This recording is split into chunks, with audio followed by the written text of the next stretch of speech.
Let's go over basic circuit theory. Say there's a little guy standing on the table, which is on the floor.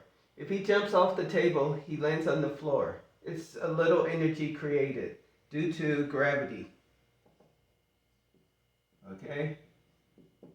Say the floor is plate 1 and the table he's standing on is plate 2. The difference between those two plates is the amount of energy that's going to be created. Say he's standing on a big building, tall building, he's on top of the tall building. If he jumps off, that's going to create a lot more energy. Say the ground is still plate 1 and he's standing on top of the building, plate 2. The difference between those two plates is going to create a lot more energy.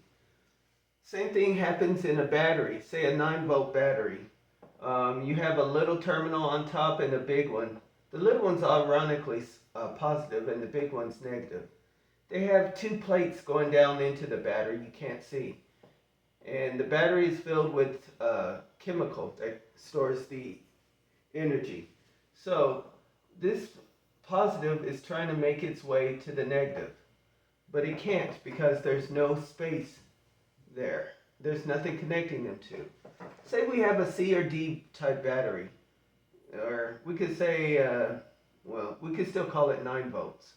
Okay, the battery looks like this. The top with the terminal is a positive, and the bottom is negative. Say we have a resistors. We have a wire, a simple wire connected to a resistor, say R1, with another wire and a resistor, say R2. Okay, basically this is a circuit. Circuit comes from the word circle.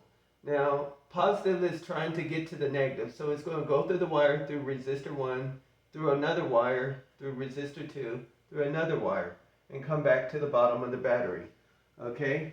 And thus, it has made a circuit, a circle. Okay? The resistors, first of all, let's go over this.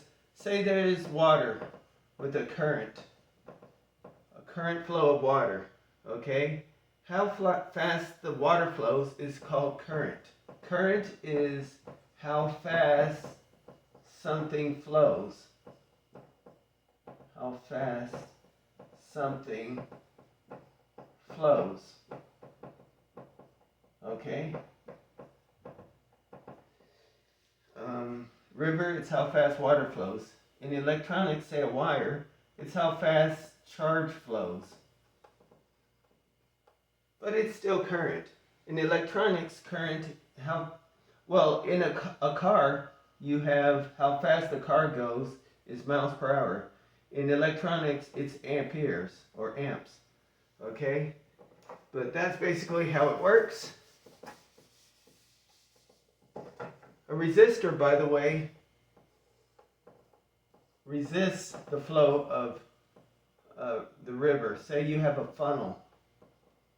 It would slow it down, right? It would resist. So that's what a resistor does. It resists the flow on a wire. Makes this huge thing goes up, down to resist it. So that's what resistors do. And if you have like 9 volts, a resistor drops the charge. So now, say this one drops it to 5 volts. And this one drops it to 0 volts. So that's what each resistor do. It drops, okay, according to what it does. So this one dropped it by 4 volts. 9 volts dropped 4 volts, give you 5 volts. And this one dropped 5 volts to 0 volts. Okay, so we can calculate a lot of voltage by E in volts equals I times R.